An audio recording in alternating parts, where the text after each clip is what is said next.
Now Sarai, Abram's wife, had borne him no children, but she had an Egyptian servant named Hagar. So she said to Abram, "The Lord has kept me from having children. Go sleep with my servant. Perhaps I can build a family through her." Abram agreed to what Sarai said. So after Abram had been living in Canaan 10 years, Sarai, his wife, took her Egyptian servant Hagar and gave her to her husband to be his wife. He slept with Hagar, and she conceived. When she knew she was pregnant, she began to despise her mistress.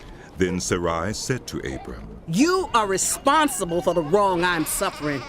I put my servant in your arms, and now that she knows she is pregnant, she despises me. May the Lord judge between you and me." Your servant is in your hands. Abram said. Do with her whatever you think best. Then Sarai mistreated Hagar, so she fled from her. The angel of the Lord found Hagar near a spring in the desert. It was the spring that is beside the road to Shur. And he said, Hagar, servant of Sarai, where have you come from and where are you going? I'm running away from my mistress, Sarai. She answered. Then the angel of the Lord told her, Go back to your mistress and submit to her. The angel added, I will increase your descendants so much that they will be too numerous to count. The angel of the Lord also said to her, You are now pregnant, and you will give birth to a son. You shall name him Ishmael, for the Lord has heard of your misery. He will be a wild donkey of a man.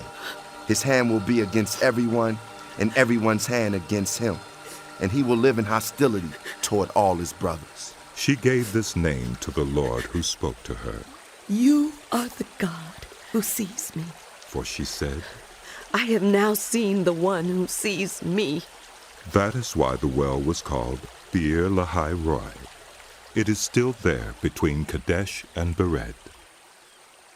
So Hagar bore Abram a son, and Abram gave the name Ishmael to the son she had borne. Abram was 86 years old when Hagar bore him Ishmael. When Abram was 99 years old, the Lord appeared to him and said, I am God Almighty. Walk before me faithfully and be blameless. Then I will make my covenant between me and you, and will greatly increase your numbers. Abram fell face down, and God said to him, As for me, this is my covenant with you. You will be the father of many nations. No longer will you be called Abram. Your name will be Abraham, for I have made you a father of many nations. I will make you very fruitful. I will make nations of you, and kings will come from you. I will establish my covenant as an everlasting covenant between me and you and your descendants after you for the generations to come, to be your God and the God of your descendants after you. The whole land of Canaan, where you now reside as a foreigner, I will give as an everlasting possession to you and your descendants after you, and I will be their God. Then God said to Abraham, As for you, you must keep my covenant, you and your descendants after you, for the generations to come. This is my covenant with you and your descendants after you, the covenant you are to keep. Every male among you shall be circumcised. You are to undergo circumcision, and it will be the sign of the covenant between me and you. For the generations to come, every male among you who is 8 days old must be circumcised, including those born in your household or bought with money from a foreigner, those who are not your offspring. Whether born in your household or bought with your money, they must be circumcised. My covenant in your flesh is to be an everlasting covenant. Any uncircumcised male who has not been circumcised in the flesh will be cut off from his people. He has broken my covenant. God also said to Abraham, As for Sarai, your wife, you are no longer to call her Sarai. Her name will be Sarah. I will bless her and will surely give you a son by her. I will bless her so that she will be the mother of nations. Kings of peoples will come from her. Abraham fell face down. He laughed and said to himself, Will a son be born to a man 100 years old? Will Sarah bear a child at the age of 90? And Abraham said to God, If only Ishmael might live under your blessing. Then God said, Yes, but your wife Sarah will bear you a son, and you will call him Isaac. I will establish my covenant with him as an everlasting covenant for his descendants after him. And as for Ishmael, I have heard you. I will surely bless him. I will make him fruitful and will greatly increase his numbers. He will be the father of 12 rulers, and I will make him into a great nation. But my covenant I will establish with Isaac, whom Sarah will bear to you by this time next year. When he had finished speaking with Abraham, God went up from him. On that very day, Abraham took his son Ishmael, and all those born in his household, or bought with his money, every male in his household, and circumcised them, as God told him. Abraham was 99 years old when he was circumcised, and his son Ishmael was 13. Abraham and his son Ishmael were both circumcised on that same day, and every male in Abraham's household, including those born in his household or bought from a foreigner, was circumcised with him. The Lord appeared to Abraham near the great trees of Mamre, while he was sitting at the entrance to his tent in the heat of the day. Abraham looked up and saw 3 men standing nearby. When he saw them, he hurried from the entrance of his tent to meet them and bowed low to the ground. He said, If I have found favor in your eyes, my Lord, do not pass your servant by. Let a little water be brought, and then you may all wash your feet and rest under this tree. Let me get you something to eat so you can be refreshed, and then go on your way, now that you have come to your servant. Very well, they answered. Do as you say. So Abraham hurried into the tent to Sarah. Quick, He said. get 3 seahs of the finest flour and knead it and bake some bread. Then he ran to the herd and selected a choice tender calf and gave it to a servant, who hurried to prepare it. He then brought some curds and milk and the calf that had been prepared and set these before them. While they ate, he stood near them under a tree. Where is your wife Sarah? They asked him. There, in the tent. He said. Then the Lord said, I will surely return to you about this time next year, and Sarah your wife will have a son. Now Sarah was listening at the entrance to the tent, which was behind him. Abraham and Sarah were already very old, and Sarah was past the age of childbearing. So Sarah laughed to herself as she thought, After I am worn out and my Lord is old, will I now have this pleasure? Then the Lord said to Abraham, Why did Sarah laugh and say, Will I really have a child now that I am old? Is anything too hard for the Lord? I will return to you at the appointed time next year, and Sarah will have a son. Sarah was afraid, so she lied and said, I did not laugh. But he said, Yes, you did laugh. When the men got up to leave, they looked down toward Sodom, and Abraham walked along with them to see them on their way. Then the Lord said, Shall I hide from Abraham what I am about to do? Abraham will surely become a great and powerful nation, and all nations on earth will be blessed through him. For I have chosen him so that he will direct his children and his household after him, to keep the way of the Lord by doing what is right and just, so that the Lord will bring about for Abraham what he has promised him. Then the Lord said, The outcry against Sodom and Gomorrah is so great, and their sin so grievous, that I will go down and see if what they have done is as bad as the outcry that has reached me. If not, I will know. The men turned away and went toward Sodom, but Abraham remained, standing before the Lord. Then Abraham approached him and said, Will you sweep away the righteous with the wicked? What if there are 50 righteous people in the city? Will you really sweep it away and not spare the place for the sake of the 50 righteous people in it? Far be it from you to do such a thing. To kill the righteous with the wicked, treating the righteous and the wicked alike? Far be it from you.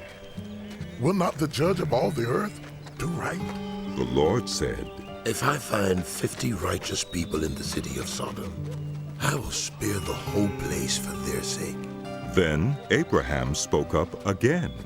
Now that I've been so bold as to speak to the Lord, though I'm nothing but dust and ashes, what if the number of the righteous is 5 less than 50? Will you destroy the whole city for lack of 5 people? If I find 45 there, He said. I will not destroy it. Once again he spoke to him. What if only 40 are found there?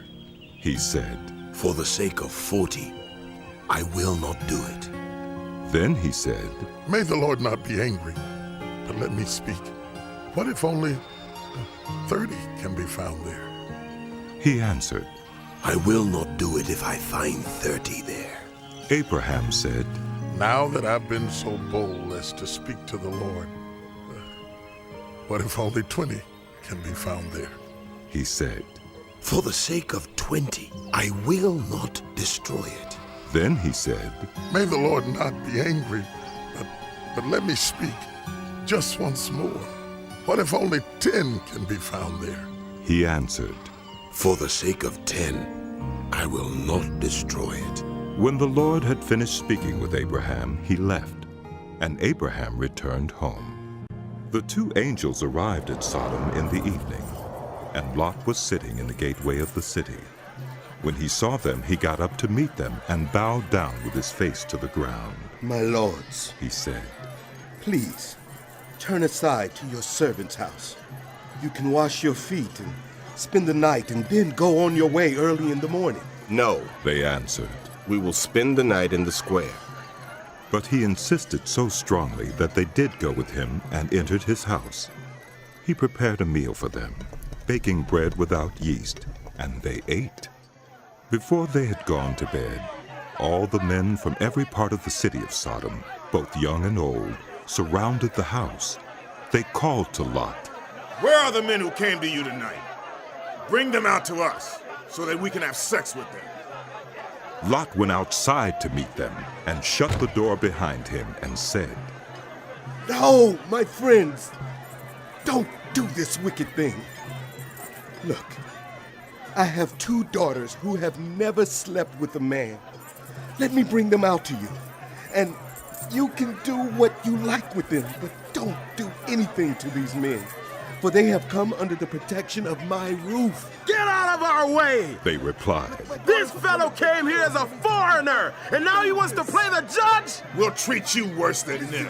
They kept bringing pressure on Lot and moved forward to break down the door. But the men inside reached out and pulled Lot back into the house and shut the door. Then they struck the men who were at the door of the house, young and old, with blindness, so that they could not find the door. The 2 men said to Lot, Do you have anyone else here? Sons-in-laws, sons or daughters, or anyone else in the city who belongs to you? Get them out of here, because we are going to destroy this place. The outcry to the Lord against his people is so great that he has sent us to destroy it. So Lot went out and spoke to his sons-in-law, who were pledged to marry his daughters. He said, Hurry and get out of this place, because the Lord is about to destroy the city. But his sons-in-law thought he was joking. With the coming of dawn, the angels urged Lot, saying, Hurry, take your wife and your 2 daughters who are here, or you will be swept away when the city is punished. When he Let's hesitated, go. the men grasped his hand and the must hands go. of his wife and of his 2 daughters and led them safely out of the city, for the Lord was merciful to them.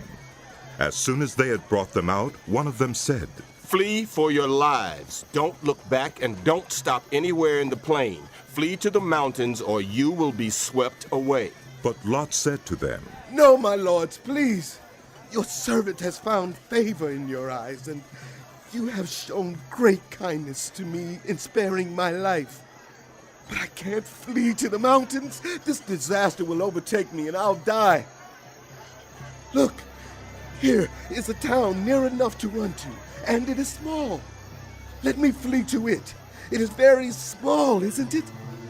Then my life will be spared. He said to him, Very well. I will grant this request too. I will not overthrow the town you speak of, but flee there quickly, because I cannot do anything until you reach it. That is why the town was called Zoar. By the time Lot reached Zoar, the sun had risen over the land. Then the Lord rained down burning sulfur on Sodom and Gomorrah, from the Lord out of the heavens. Thus he overthrew those cities and the entire plain, destroying all those living in the cities, and also the vegetation in the land. But Lot's wife looked back, and she became a pillar of salt. Early the next morning, Abraham got up and returned to the place where he had stood before the Lord. He looked down toward Sodom and Gomorrah, toward all the land of the plain, and he saw dense smoke rising from the land, like smoke from a furnace. So when God destroyed the cities of the plain, he remembered Abraham, and he brought Lot out of the catastrophe that overthrew the cities where Lot had lived. Lot and his 2 daughters left Zoar and settled in the mountains, for he was afraid to stay in Zoar. He and his 2 daughters lived in a cave. One day the older daughter said to the younger, Our father is old, and there's no man around here to give us children, as is the custom all over the earth. Let's get our father to drink wine and then sleep with him and preserve our family line through our father. That night they got their father to drink wine, and the older daughter went in and slept with him. He was not aware of it when she lay down or when she got up. The next day the older daughter said to the younger, Last night, I slept with my father. Let's get him to drink wine again tonight, and you go in and sleep with him so we can preserve our family line through our father. So they got their father to drink wine that night also, and the younger daughter went in and slept with him. Again he was not aware of it when she lay down or when she got up. So both of Lot's daughters became pregnant by their father. The older daughter had a son, and she named him Moab. He is the father of the Moabites of today.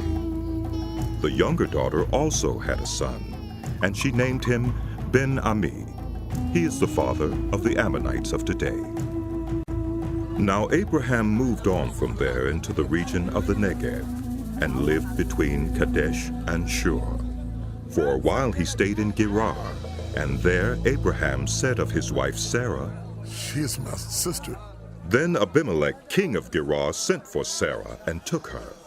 But God came to Abimelek in a dream one night and said to him, You are as good as dead because of the woman you have taken. She is a married woman. Now Abimelek had not gone near her, so he said, Lord, will you destroy an innocent nation? Did he not say to me, She is my sister? And didn't she also say, He is my brother?